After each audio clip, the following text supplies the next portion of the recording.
I'm Joel Obermeyer, Executive Director of Widen the Circle. Before I introduce the panelists and our moderator, let me tell you a little bit about Widen the Circle. In many parts of the world, there are extraordinary people who are combating racism, anti-Semitism, and a range of other prejudice at a local level by promoting a shared understanding of the past.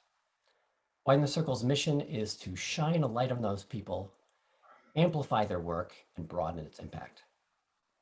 In Germany, we're best known for the Obermeyer Awards, which are presented every January at the Berlin Parliament.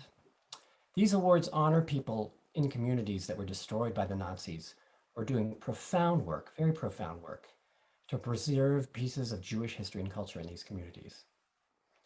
Many of these same people do very profound work using the lessons of history to prevent many of these same people do very profound work using the lessons of history to prevent the rise of hate, prejudice, and anti-Semitism in current times. Many people are doing very similar work in the US as well, and we want to shine a light on them too. We'd also like to promote a conversation between people who are confronting the legacies of racism and anti-Semitism in local projects on both sides of the Atlantic. We think there's a lot they can learn from each other, and we started that conversation last month with our virtual event about confronting racism's history, one community at a time. We'd like to continue that today by focusing on the work of a new generation. Although the history our panelists confronted is different, there are common threads to their work. As you'll hear, and you'll hear some really amazing stuff, they unveiled the truth about the racist past in their own neighborhoods that many people knew nothing about or wanted to forget. They made history very personal, humanizing it by telling the stories of individual people, and they used the power of local history to prompt their neighbors to confront what happened. An important connection between their work is that it was led by young people, students in Memphis and Berlin. I believe, and I really do believe this, that this new generation of activists has a lot to teach the rest of us. So it's really an honor for me to introduce our panelists. They are Dr. Marilyn Taylor, an educator who for 15 years taught the Facing History and Ourselves elective in Overton High School in Memphis, Tennessee. Kari Bowman, a student at Bryn Mawr College, who was a co-founder of the group Students Uniting Memphis when she was at Overton High School. Together, they helped lead a powerful community project, an education project, that focused on the 1917 lynching of L persons. Also, we have Zabet Schmidhals joining us from Berlin, a teacher at the Theodora Heuss School in Berlin, Germany, and winner of a 2020 Obermeyer Award. Also, Christiana Simon, who is now studying to be a child care worker and who was a student leader at the same school. Together, among other projects, they helped create a permanent memorial, one that's across the street from the school, at a place where thousands of Jews were sent to death camps. Our moderator is Mark Skursky. He's the Vice President of Special Initiatives for Facing History and Ourselves, our partner in today's event. Facing History uses the lessons of history to help teachers and students stand up to bigotry. And before we start, I just want to say thank you, Mark. He's been a great partner, a great supporter. It's been tremendous to work with you, Mark. I also want to say thank you to two other people at Facing History. First, Marty Tippins Murphy, as second, River Park. Both of you have been great supporters. Without your help, this event would have happened. So thank you. And if you have questions during the discussion, please share them in the chat. After you hear from Mark and the panelists, we'll try to get to as many of them as we can. Okay, so let's get started. Take it away, Mark. Thank you. Thank you, Joel. And I've been involved with Widen the Circle for the last year and a half when I participated in a visiting program, and I was able to meet the student and the teacher from Germany, and I was just inspired by not only them, but the work of Widen the Circle. So during this seminar, or this webinar, I should say, that Joel talked about, We will be talking to teachers and students who really confronted histories in their neighborhoods, and not only confronted it, but figured out what to do to sort of educate the public. Um, I need to say before we start that some of the images and descriptions are difficult because we're dealing with very difficult times in history, times of dehumanization and violence. And I ask all of you to make sure you pause, you reflect on the words that people are using in some of the images, and use the chat to sort of continue some of the conversation. There might be times that we, pause. Um, as we start the conversation with Kari and Dr. Taylor about Memphis, about the lynching memorial that was created, um, I wanted to L persons, I want to read a couple paragraphs from the Equal Justice Initiative about lynching, since there are people calling in really from across the globe, and they might not know sort of the history of lynching in the United States. So I'm literally reading something from the Equal Justice Initiative in the description. Lynching emerged as a vicious tool of racial control in the South after the Civil War. Lynchings were violent and public events designed to terrorize all Black people in order to reestablish white supremacy and suppress Black civil rights. This was not just frontier justice carried out by a few vigilantes or extremists. Instead, many of African Americans were tortured to death in front of picnicking spectators with crowds of hundreds or even thousands of people for things like bumping into a white person, wearing their military uniforms, or not using the appropriate title when addressing a white person. Lynching mobs included elected officials and prominent citizens. White people were white people were celebrated, not arrested, for torturing and killing Black people. Spectators bought body parts as souvenirs and posed with hanging corpses for picture postcards to mail to their loved ones.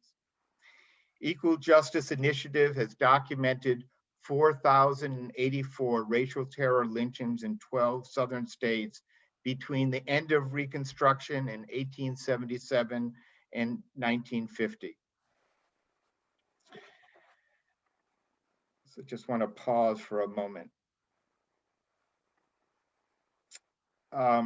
Dr. Taylor, you were a facing history teacher for 15 years. And during that time, you taught a year-long elective courses about Holocaust and human behavior and the history of racial violence in the United States. These are difficult topics, for students as well as you as an adult. Can you briefly describe the demographics of the schools and why you decided to teach these such painful histories? Well, the decision to teach those histories was just, it was something that needed to be taught, because things can't get better if we don't know what has caused them. It's like a doctor's examination. You have to know the cause before you can have a cure. So I felt it was teenagers are still open-minded, they're interested. So that is why I wanted to teach facing history ourselves. And could you talk a little bit about the demographics of the school? Who goes to the school at Overton High School in Memphis? Overton is a creative arts school, and it's probably at least 95% African American, maybe 3% Latino, and 2% white. Thank you. I don't know the exact figures. Thank you. So let's talk a little bit about what happened. One year, this was a couple years ago, when you were teaching African American history, you assigned an independent research project where students got to choose a topic and present it to the class. And one of the students, Zell Lee, chose research about lynching. And during her presentation, she mentioned that an African American man was lynched in Memphis, literally in the neighborhood of the school, close to 100 years back. Can you describe the conversation you had that day and the atmosphere in the classroom when the students discovered this horrendous fact? Well, she just knew that an African American named L. Parsons had been lynched, and she really there's not a lot of research on this lynching, so she had just found this name and this person, and I think all of the kids realized that there had been lynchings in Memphis, but to actually have it spoken to them, there was a lynching here. It really they were shocked, they were angered. And I said, oh yeah, L. Parsons, that guy was lynched over close to the local drive-in. That's when they realized it was in their backyard because they had all been to that drive-in.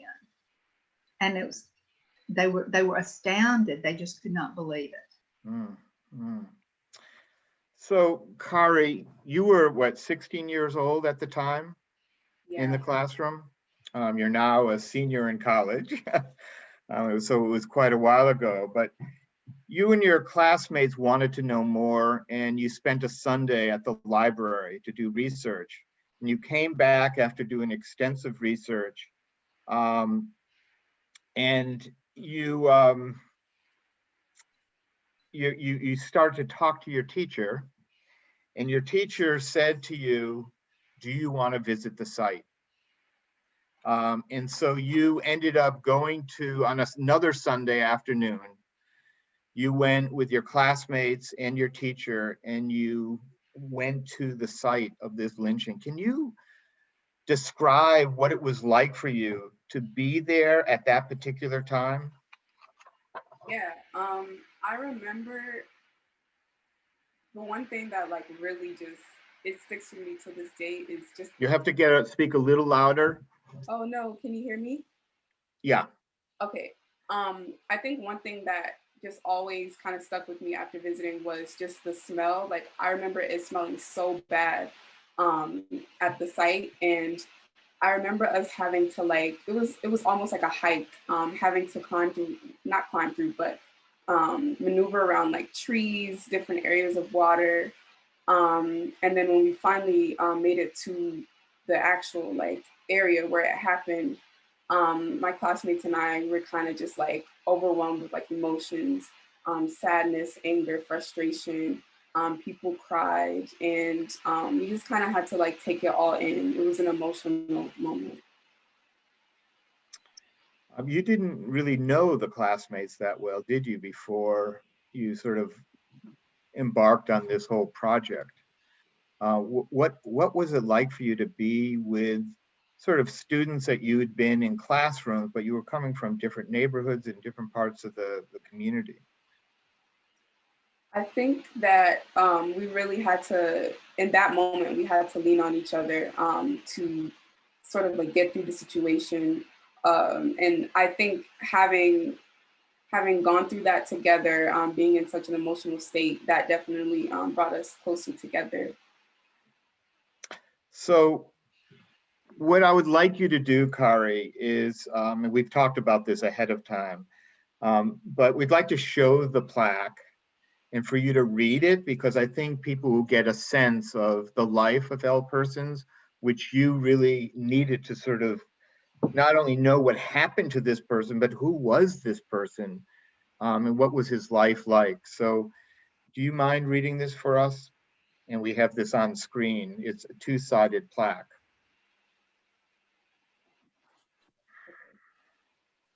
The lynching of L. Parsons. Near this spot on May 22nd, 1917, a lynching party chained L. Parsons to a log, doused him in gasoline, and burned him alive. An estimated 5,000 spectators witnessed his death or viewed his remains soon afterward. Parsons, a Black woodcutter who lived nearby, was facing charges of raping and decapitating Antoinette Rappel, 15, a white schoolgirl last seen on her bicycle crossing the Wolf River over the Macon Road Bridge. In building a case against Parsons, authorities relied primarily on a coerced confession made after a long siege of beating and third-degree tactics from law officers, as the Memphis Press reported. Once authorities charged persons with the slaying, they sent him to Nashville for safekeeping. Meanwhile, groups of white men referred to as the Avengers monitored all rail lines into Memphis as Person's trial date approached. On May 21st, 1917, one of these groups overpowered 2 Shelby County deputies, seized Persons, and removed him from a rail passenger car outside Potts Camp, Mississippi. News reports in Memphis the next morning stated the time and place where Persons would be lynched. A carnival atmosphere prevailed here as automobiles jammed Macon Road and vendors sold drinks and snacks. After the lynching, onlookers dismembered Persons' charred body. Later that day, his head and a foot were dumped on Beale Street for Black pedestrians to see. No one was brought to trial in either the Rappel or Persons slayings.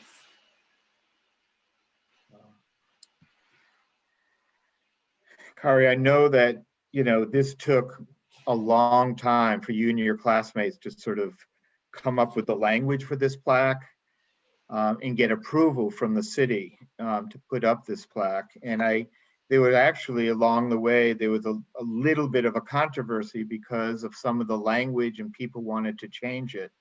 Can you talk a little bit about that?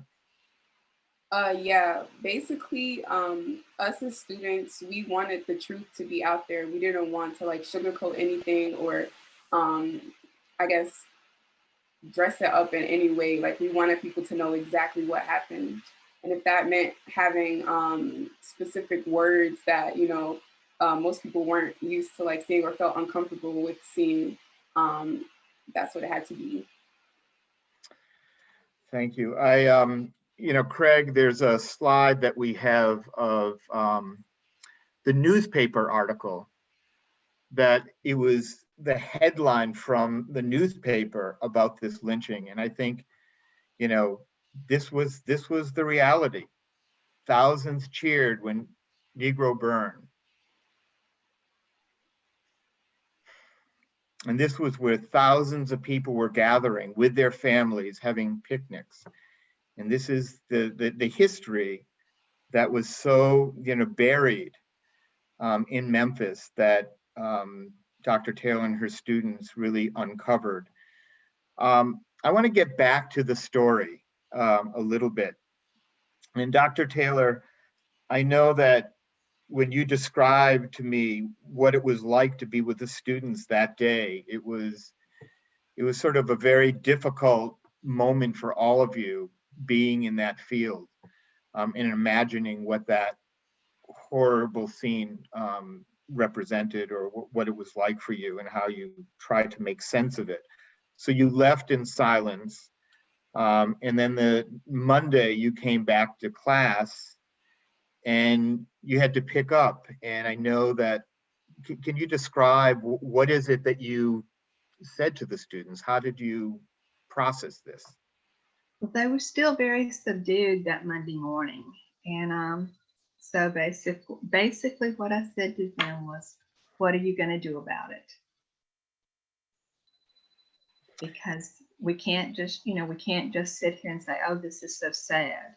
We need to do something. And I let them take the class period to discuss what they wanted to do. So let me turn to you, Kari. You were there with your fellow classmates, and here Dr. Taylor just put that out in the room. What did you talk about, and how did you decide to do what you eventually did? That took, I think it was like 2.5 years. So can you talk about what did you talk about that day, and how did you go about making this decision? I think something we were thinking about was just the story of, just like the overall story of what happened to L Persons and how it was heavily advertised in like the news and newspapers and celebrated. So we kind of wanted to, you know, parallel that, and just as that was like acknowledged in the public, but as a celebration, we wanted to make the public aware of this. So we decided that we wanted to get a historical marker in his name, and we wanted the marker to and also the other things that we wanted. We wanted it to be a reflective space for people to just be able to think about what happened in the past, but also be able to think about how our world and our city could look if we all came together and tried to prevent that type of injustice from happening again in the future. So Kari, you know, there were so many steps along the way. I mean, you had to raise money for this. You knew that you wanted to educate the public. You had to negotiate with the city about, you know, what was going to be on the plaque and how to have the plaque. You had to put together a commemoration, and we'll talk a little bit about some of that. But, you know, when we talked the other day and you were describing how you tried to teach the community, you were in a lot of, you know, community groups and church groups, educating people about what happened in their neighborhoods. Can you talk a little bit about what was your process for educating people? Was it just a straight narrative, or how did you go about doing that? You were 16 years old or 17 as time went on. Yeah, I think what my classmates and I, what we tried to do was to get audiences to, or whoever we were presenting to at that moment, we wanted them to envision that they were like in attendance at the actual lynching, or they like were in the crowd of people. So one tactic that we used was just asking people to close their eyes. We sort of painted the scene, the carnival-like scenes. We talked about like what people would smell, like popcorn, and we just wanted people to like put themselves or place themselves there, put themselves in that position.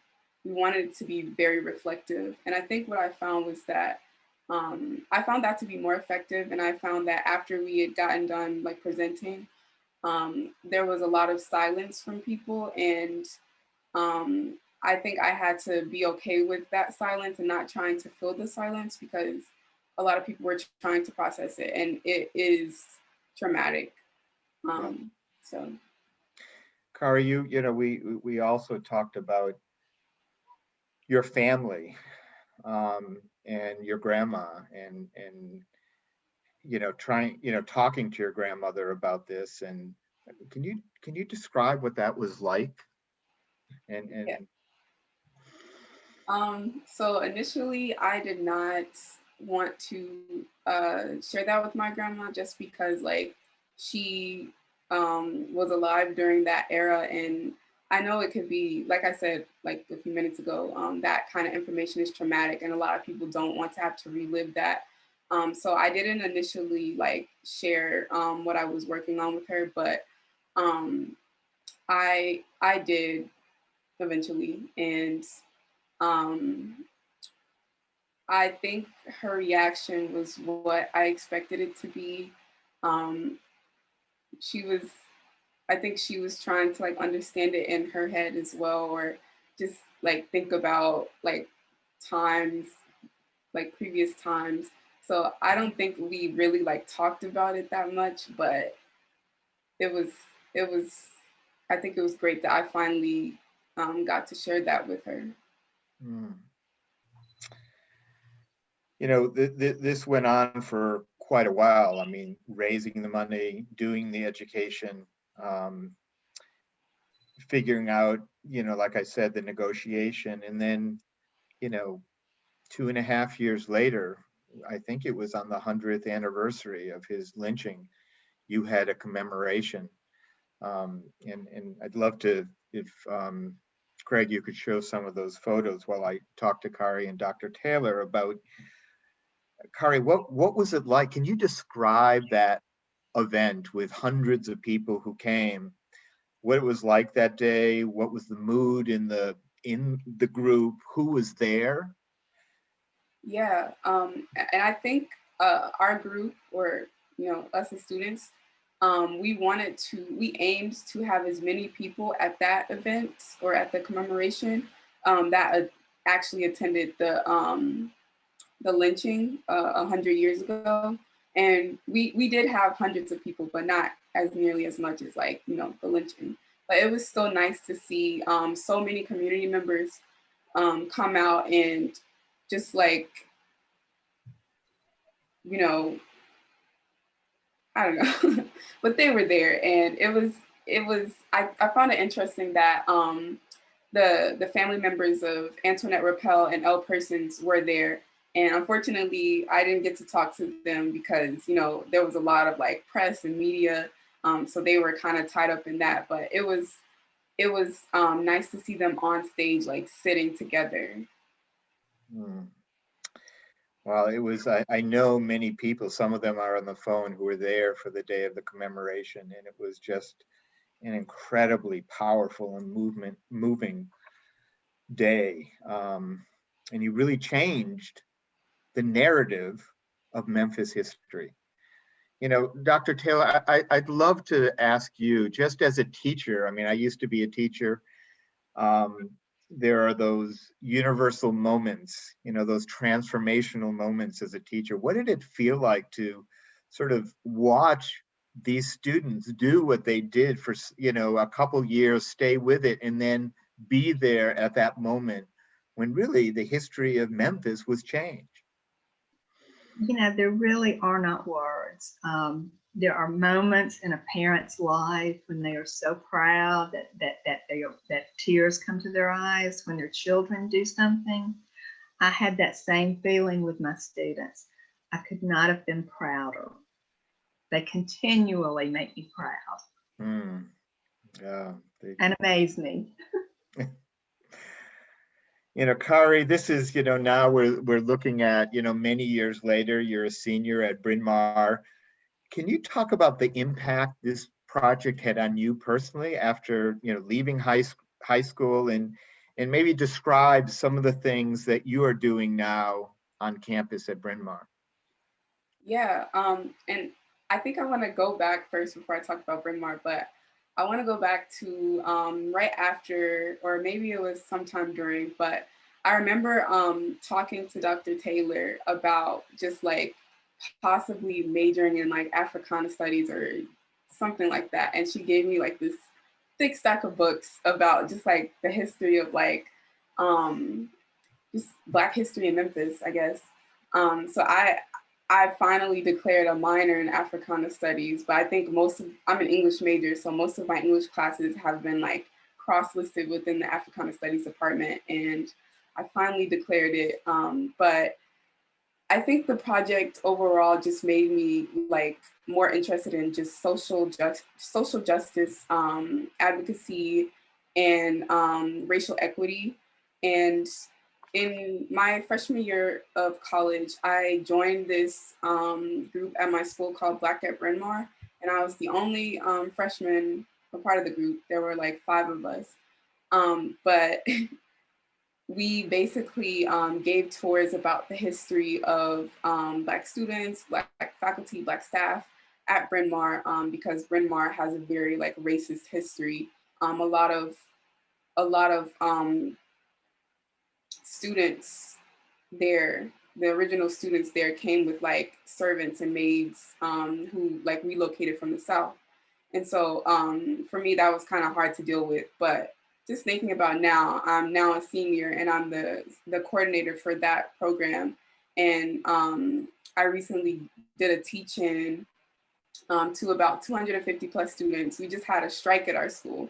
And so instead of going to classes, we went to or students hosted teach-ins and partnered with faculty members. So I did a teach-in, a virtual tour teach-in, and I've given workshops. And Vanessa's actually here, who is, she supports me. She's the dean at my college. But It's just been amazing to see how the work that I did in high school has like prepared me for the work that I'm doing in college. And I've never really been able to get away from it. I'll probably always be doing this type of work. Mm. Kari and Dr. Taylor, your story is powerful, and I know the legacy lives on, that you know, it's not just what you did at one moment, but people are constantly going to the site and having commemorations. So I just thank you for sharing that. I'd like to switch and move, you know, several thousand miles away, and talk to Christiana and Zabet from Berlin, who've been for years really in the neighborhood of the school, the Theodor Hess Community School, doing some also incredible projects in confronting the past. And I want to start with a teacher who's been a teacher there for many years and has been an educator really in some form since the 1980s. And Zabet, you started really your career when you were part of Action Reconciliation in the 1980s in Germany. And I'd love you to describe the work very briefly of Action Reconciliation, but what was it like for you as someone who grew up in Germany, knowing the legacy of the past, having to do with the Holocaust, and what was it like for you to start teaching about this very dreadful, awful, painful history? Action for Reconciliation and Peace is a Christian organization, and they send young people to countries who suffered from the Nazi area. And my job was at that time that I took the volunteers before they left to the other countries. I took them to the memorials in Poland, like to Auschwitz or Majdanek, and I can say for all of us, not only for the volunteers, it was very hard to be there and to listen to what the former prisoners told us, because for us, I think the approach to history was the question: what did my grandparents did at that time? And yeah, somehow we felt responsible, even sometimes guilty for what happened. And our aim was to feel responsible that it would never happen again. And I think this feeling and this work at Action for Reconciliation and Peace had a big impact on my work as a teacher later, and affected my way of teaching, until I realized after a few years that it for students today, it's different than it was to me when I was their age. And the way of how I taught the Holocaust was not working anymore. That I have to change, and the way of teaching had to change. So Zabet, could you talk about that a little bit more, and maybe in the process talk about your school and the population of kids who are in your school, and how did the population of kids really help influence you about why the narrative in some ways, or how you went about teaching this, had to change? Well, I think at the whole, it had to change because the Holocaust is a long time ago, and it's for kids today, it's history. For them, at the first glance, it has nothing to do with their life today. I think this is true for all young people in Germany at the moment, but especially for the students of my school, because over 80%, about 90% of my students, their family originally don't come from Germany. Most of them come from Turkey or Arabic countries. Some of them are Palestinians. Yeah, Palestinians. Yeah, and so they don't feel responsible for German history, and they don't feel guilty about it. And And at the beginning, what happened to me is that the class I taught at that time, they split it up into groups, like the Germans one, the real Germans, I said, and the Germans with a foreign background. They argued with each other because the Germans, they said that the others are not respectful with the history, and the foreigners said that it's not our history, we have nothing to do with it. And so I started, well, for a while actually I stopped to talk about the history too much, only that part that you have to teach as a history teacher. And but then I started a project where the students did a research on their own family. Like they talked to their parents and they collect photos about her family, and they started to talk to each other. They explained her family backgrounds. And there was this Palestinian girl, when she talked about her family history, she started to cry because she was telling us about how her family had to escape from Israel or from Palestine. And at that time I asked her, was it the first time that you were talking about your family history? And she said yes. And she said as well, nobody asked me to do it before. And this was a point when I thought, okay, my approach to history was because of my family, that I asked questions about my family, and I think it should be the same for them, that they can ask questions about their families.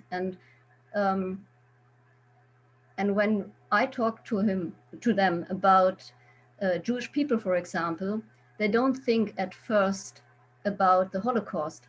They think about that their families have to leave their home country, Palestine. So I think it is necessary that we have to talk about the Middle East conflict with them first, to make them sort of open to deal with the German history. And yeah. Thank you. I mean, we'll get into that even more, but I'd love to ask Christiana a little bit. In 2015, you decided to get involved in this group, and why did you get involved? And it was, and what sort of helped transform how you thought about the neighborhood where you were going into school? At the beginning, I wasn't really interested in history. You have to talk a little louder. At the beginning, I didn't really care about history. It just wasn't my topic. And I think Ms. Schmidhals saw that. To me, it was just reading books and numbers and then writing a test about it. But when we did Schnitzeljagd, we had to search for people in our neighborhood, in the neighborhood of our school, and we had to look for their stumbling stones. And when we did that, older people were asking us what we're doing. And then we told them about our project and that we were looking for these stumbling stones to get to know more about the Jewish people that were deported from our neighborhood.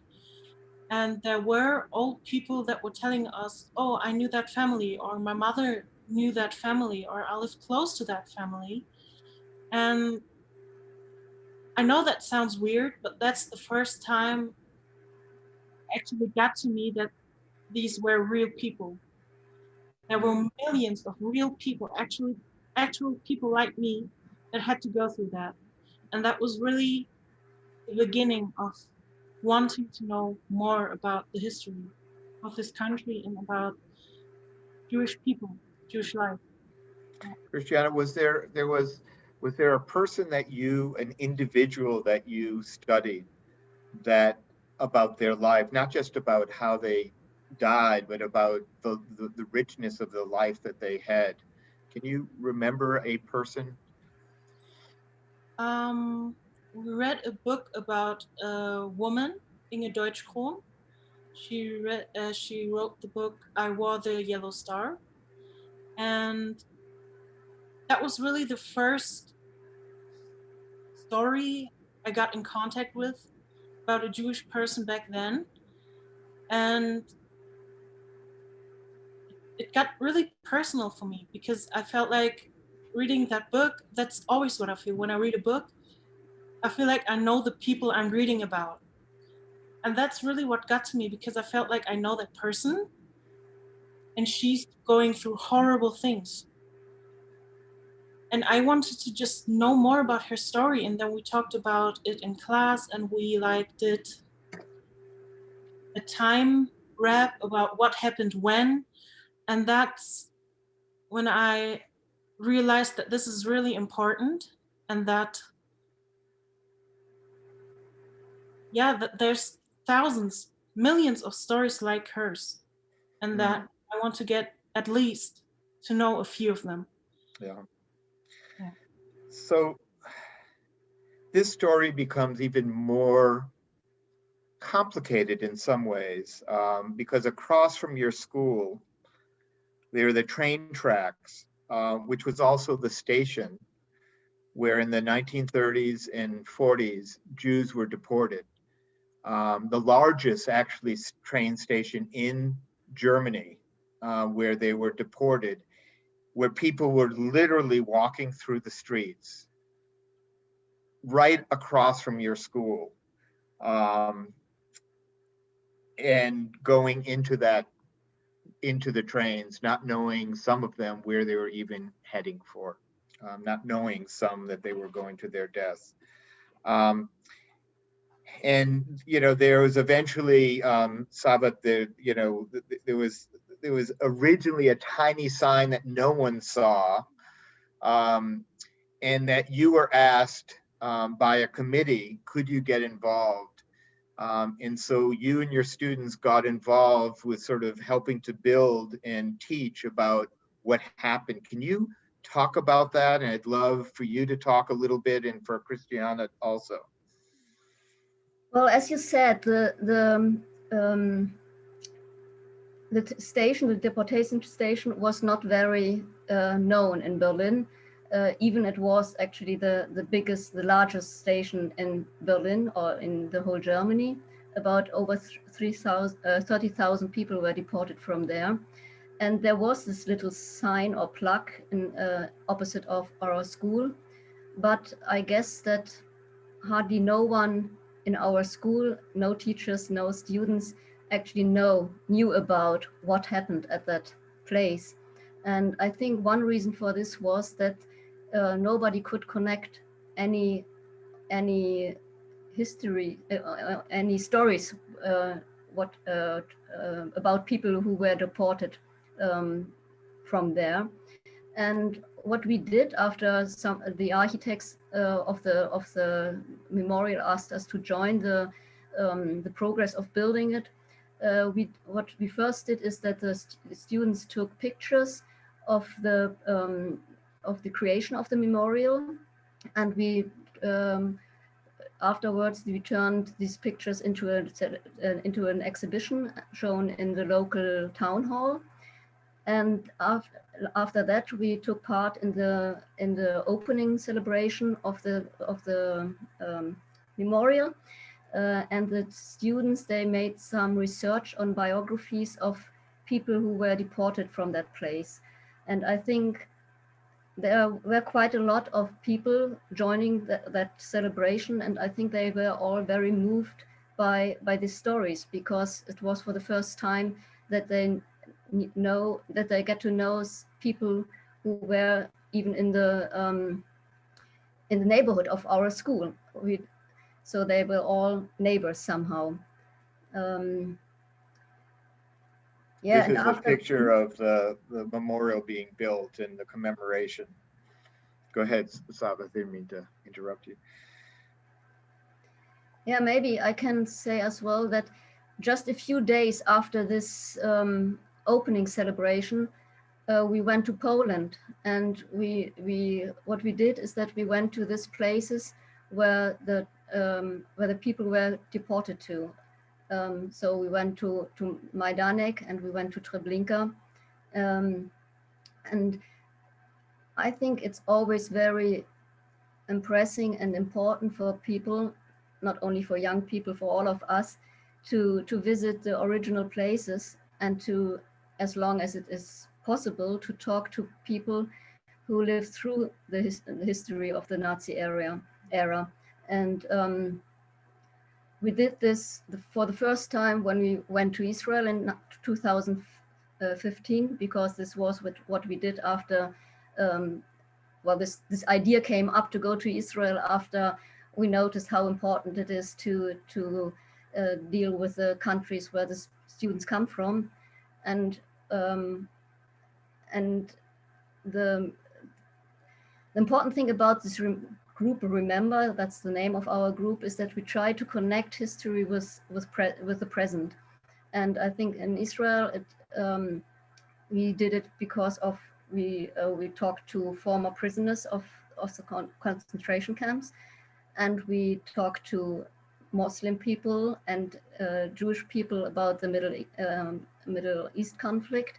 And in Poland, we did it in the way that we, of course, visited the memorial places, but as well we thought about how young people who was born long after the war and whose family not even come from Germany, how they could remember this part of history, and how, if it's actually a part of German history or if it's a history um, for them as well, because they live in Germany. And I think there are a lot of students who noticed in Poland, or not just in Poland, and doing the work, that that the German history affects the present life so much that if you live in Germany, it's somehow a part of your daily life as well.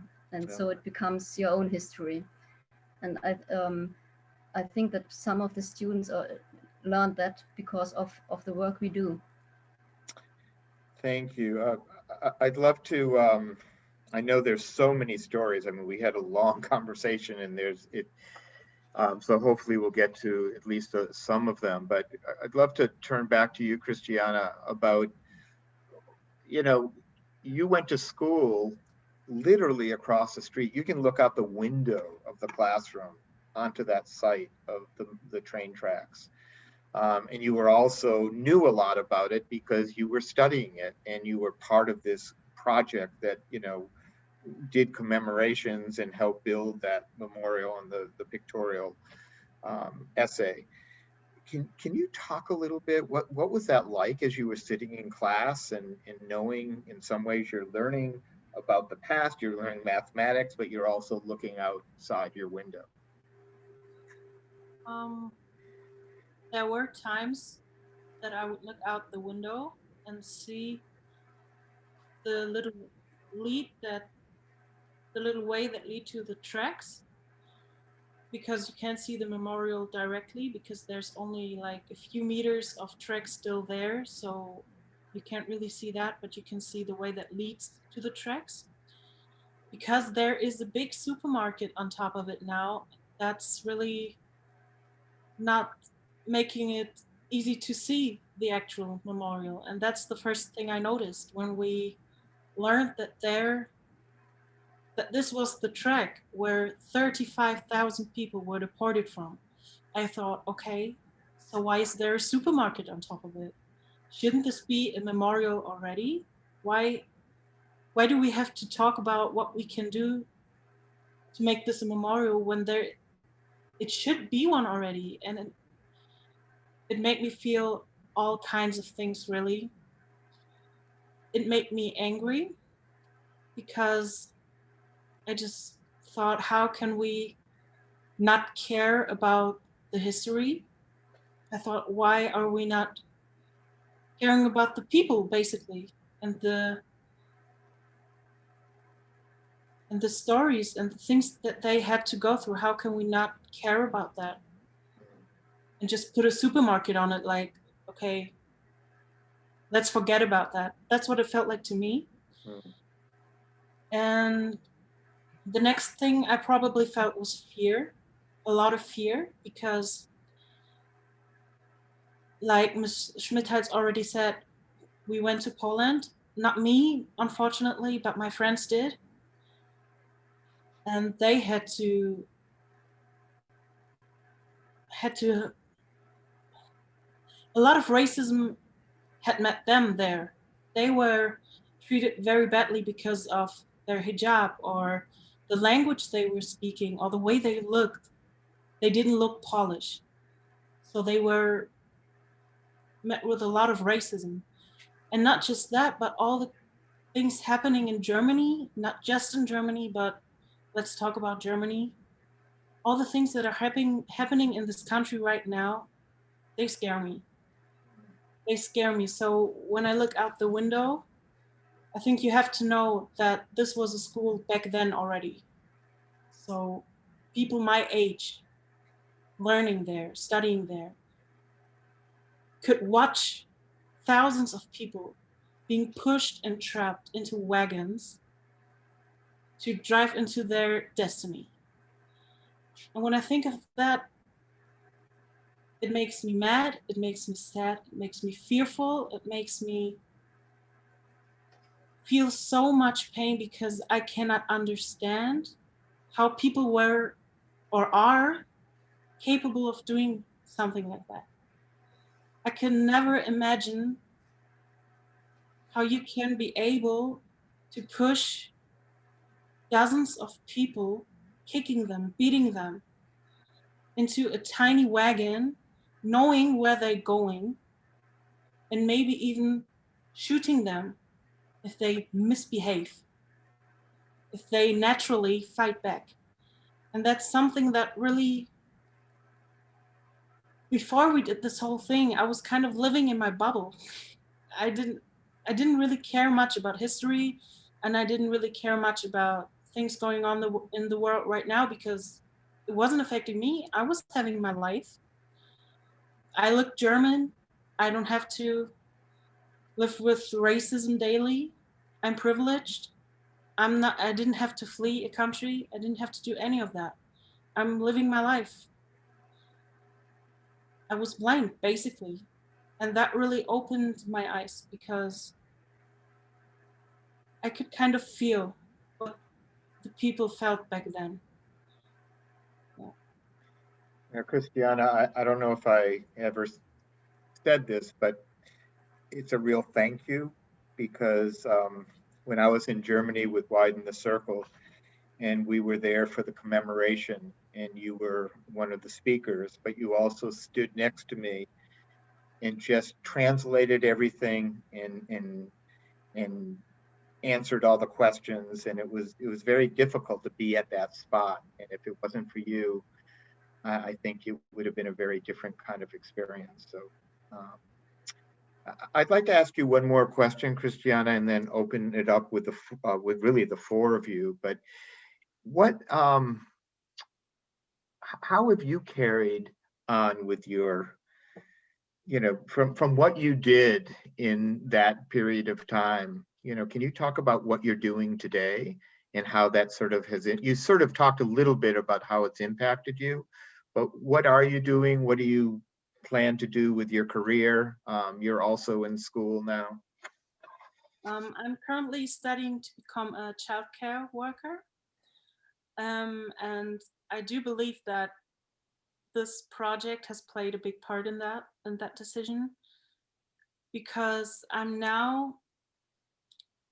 a strong, independent female, I believe, and I don't think I would have become that without the project. I think this played a big role into me being me today and me being so loud on social justice issues. I really do believe that Ms. Schmidt-Haltz changed my life basically, and the project did. Mm. And I want to give that forward. And I think I already did maybe a little. And I hope to be able to keep on doing that and maybe inspire other people or educate other people, or maybe even just push them to educate themselves on issues like that and become loud whenever they see wrong things going on. That's what I hope to do. Thank you. Thank you. Thank you really to all of you. I mean, I listened to both of your stories, from Memphis and to Berlin, and all of you talked about sort of building a sense of empathy, getting to know somebody who went through an experience of victimization and dehumanization, but you also all became proximate. You were on the site, you were meeting people, you were feeling what the soil was telling you in some ways. And you also always, all of both groups really were connecting not only to the violent past, but the issues in society today that are so difficult and continue in different forms in the United States or in Germany. I just can't thank you enough for sharing. We're going to sort of transition because I know some people just had an hour, but we are also going to have, for people who can stay on a little more for another 15 minutes of questions and answers after Joel says a few words. But before we go to Joel, I was wondering if the four of you have questions for each other. If someone wants to raise a question after hearing each other's stories. I might have one. Go ahead. So, like I already said, in Poland, my group, my friends, were put down basically. They basically talked against a wall back in Poland. Nobody would listen to them, nobody would take them serious. A lot of people would even insult them. And I know that really put our group down. And I do remember that when the group and Ms. Schmidthaus were in Poland, they even thought about stopping this. They even thought about just leaving, coming back, and just stopping the work, basically. And I would like to know, how do you deal with that? How do you deal with people like that? Kari, do you want to? Yeah, I think when the other students in my class and I, when we were doing this type of work, when we did it at the time, I remember reading just different articles about people who would come to us as we were like presenting. And a lot of people in the comments were very negative. They'd say things like, why are these kids like trying to work on, or why are these kids bringing up like stuff from 100 years ago? Why can't they just let it go? Or just negativity. And so I think for me, I had to think about, rather than focusing on negative comments, I had to sort of focus on the positive and to realize that there were way more people who were appreciative of the work that we were doing. Instead of, just those couple of people who were negative and had negative things to say about us. And I had to stop reading website comments as we continue to get noticed more and more. And we always have to remember too that there's always going to be people who want to build a supermarket over it, to hide history, just to cover it up. And we have to always remember that in order for things to get better, we have to have the history out there so it can be discussed. Thank you. We'll continue this conversation, for another 15 minutes. I'm going to turn this to Joel. And while, we make transitions, look in the comments. I mean, there's incredible comments coming in about how inspired people are by everything that you have done and are continuing to do. So Joel, Yeah. I'm going to turn it to you for a couple minutes. You bet. So first, I just want to thank Kari Marilyn, Christiana, and Zabet for sharing with us today. And thanks so much, Mark, for your expert moderation. We're going to continue in a couple minutes with a sort of a more informal Q&A. Just have a couple things to say and we'll move on. So I want to, for those of you who won't be able to stay quite as long, I just want to close by saying that we're planning more events like this in coming months. But first, come the Obermeyer Awards on January 25th. The award ceremony will be a virtual event available in English and live from Berlin. And let me give you a taste of why you should think about checking it out. Let me give you an idea of what we've seen in Germany among our awardees. They work to preserve local history. They work to confront uncomfortable truths. They work to prevent hate. They work to engage the families and descendants of those who have suffered. And they also work to create healing. And in Germany, just like in the US, starting the healing process, it's so hard. It's so hard to do at a national level or a systemic level. I mean, it just is. But here's what's amazing. We have seen it. We have seen healing begin over and over and over again at the local and personal level in Germany. When you see this work, there is nothing else you can call it. It is healing, or the beginning of healing anyway. And if you join us for the Obermeyer Awards ceremony in January, you will see it too. I'm sure of it. Okay, so I hope we can keep this conversation going a little bit on both sides of the Atlantic, and I hope we can work toward a better future, of course. If you're engaged in this type of work and are interested in engaging in it more, perhaps, please contact us. Please also consider following Widen the Circle on Facebook or Instagram, or come to our website at widenthecircle.org. This is sort of the end of our official time together, but we expect to have some questions since we didn't have a chance yet to do too many of them from the audience, or actually none yet. But we know there's a number we haven't gotten to, so if you can stay for another 15 or 20 minutes, our speakers have agreed to stay. And for those who can remain on the Zoom call, please stay with us. We'll take maybe 10, 15 seconds or so for people who need to drop off. But otherwise, let's keep going. Mark, you want to take it from here? Yeah, and I just, it's been amazing watching the chat, as you were talking about, another thing that Brian Stevenson from the Equal Justice Initiative says is that we all need hope. And I think that this conversation was about hope, or the beginning of some positive way that we can sort of walk into the future. So why don't people should put down their questions in the chat. I know that Craig, you've been gathering some, and I know that also the speakers have more questions to ask of each other, but I think we'll start off with some questions that already have been put in chat or are coming in now.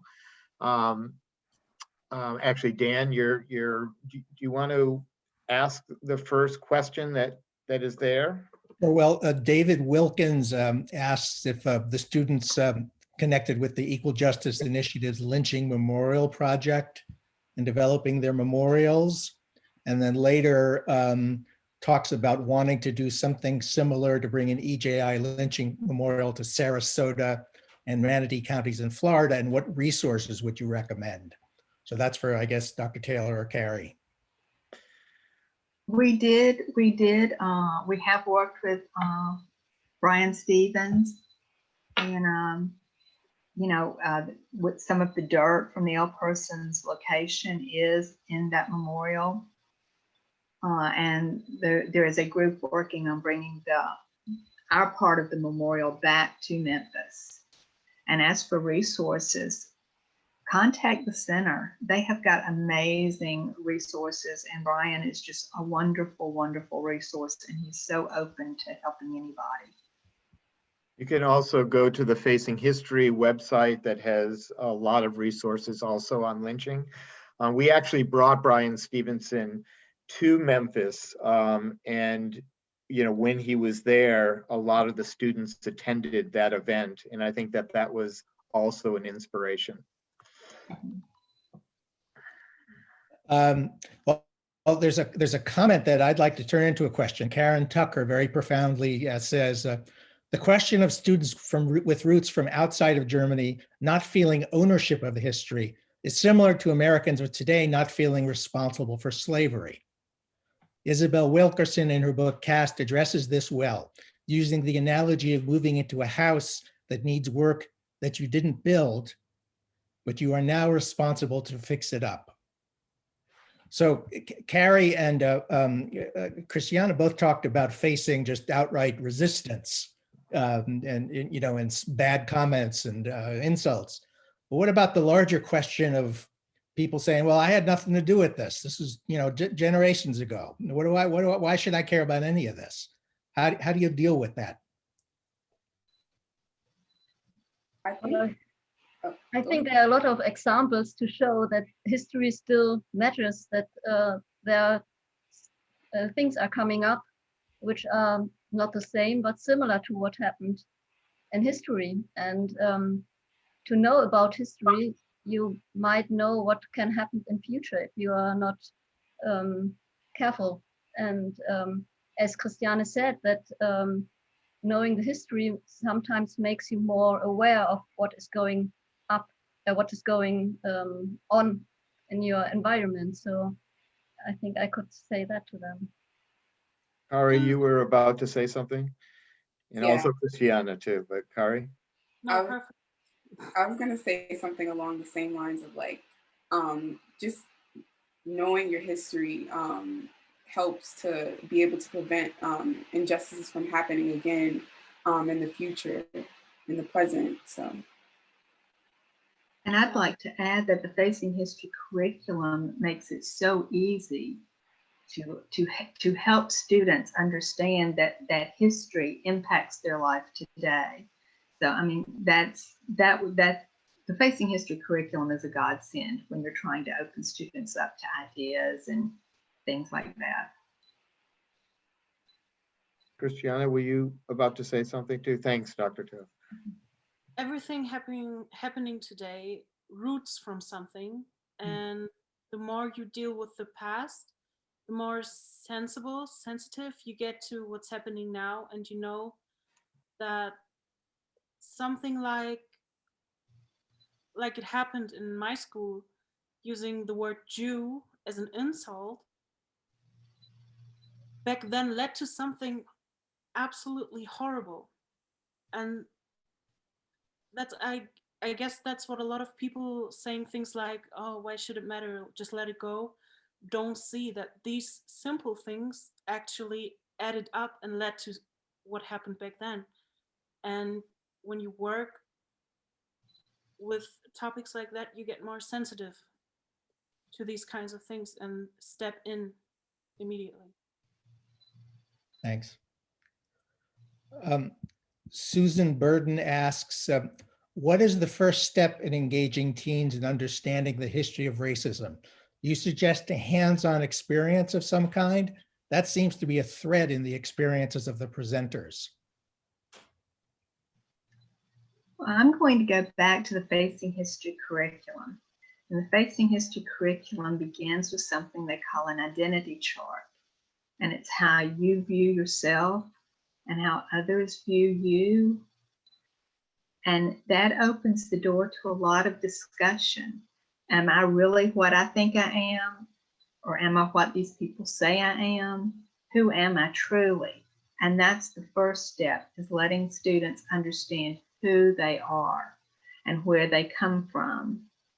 And then you can build it into the bigger picture of racism across the community, the city, the nation, the world. Thank you. I'd love to get back to the four of you who've all gone through a pretty important transformational experience in your own lives as you sort of confronted the past in your community.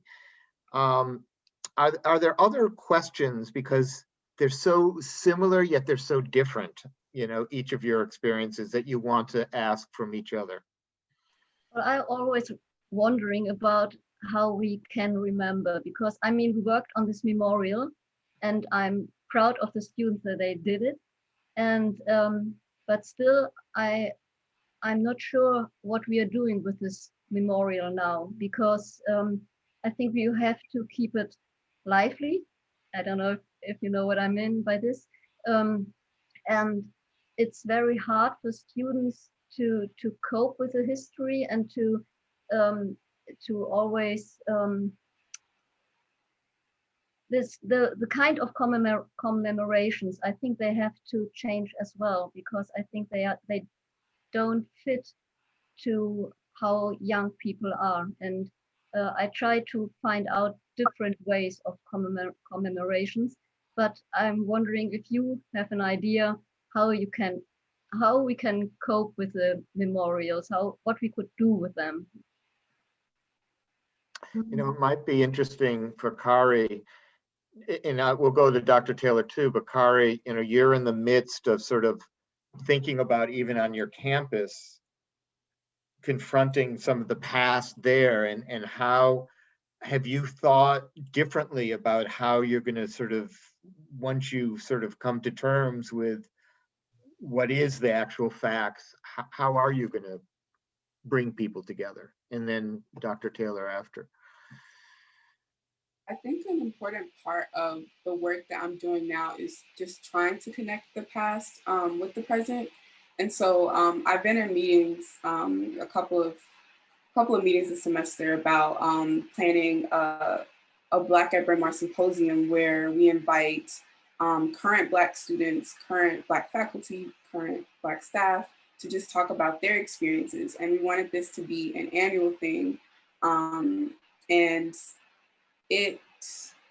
I think we focus a lot on the past at our school because it's been very hard to like find out information about, you know, Black students and Black faculty and staff there. So we've focused for the last couple of years on trying to uncover that. But now we need to focus on trying to archive who's at the school now and trying to make sure we also focus on or trying to make sure that we know that the present, what's happening in the present will eventually be the past. Dr. Taylor, did you have? I think this is a long-term thing. I don't think that we can snap our fingers and make things better. I think teachers need to be educated. I think they need to have professional development that helps them understand the problems, the racism, the history, so that they in turn can open their students' eyes, and you know, just keeping it going through the schools. And as far as having a new type of commemoration, that's something I would go to my students for. You know, how they've got all these new things that they didn't have when I was young. How, you know, how can we do this? How can we make it real to the kids today? But education, it's all about education and just continually educating people. And there's also, you know, there's many things in the chat that I almost can't keep up with, that people are writing comments about how do we remember the past, and I think, Sava, your question is so poignant, because I think if we continue the same, you know, it's like with you, I mean, you had to really change your whole pedagogy, right? About how you were teaching about a particular history. The facts didn't change about the history, but the people who were there in your classroom were very different, and their identities were different. And so if you don't integrate their identities into the study, just like if you do a commemoration and you don't integrate who people are and what's on their minds and how you connect it to their lives too, it just doesn't have the kind of meaning. And it's a very delicate walk we have to do, because we have to respect the particularities of the history that we might be studying or commemorating, but we also have to sort of look at the broader universal questions and what does it mean for us as people living in a community. today, and navigating some of the legacies of the past, or our own, pain that we might be coming in to as we interact with these histories. I, we could probably go on all day, but I know that it's late in Germany. And that people have prior commitments, but I can't thank you enough, and to widen the circle, for bringing these conversations to so many people. And we will just continue the conversation, but it's been a pleasure meeting you and listening to your voices, and you do bring hope. Joel, I think at this point, we'll just say thank you and goodbye. You bet, Mark.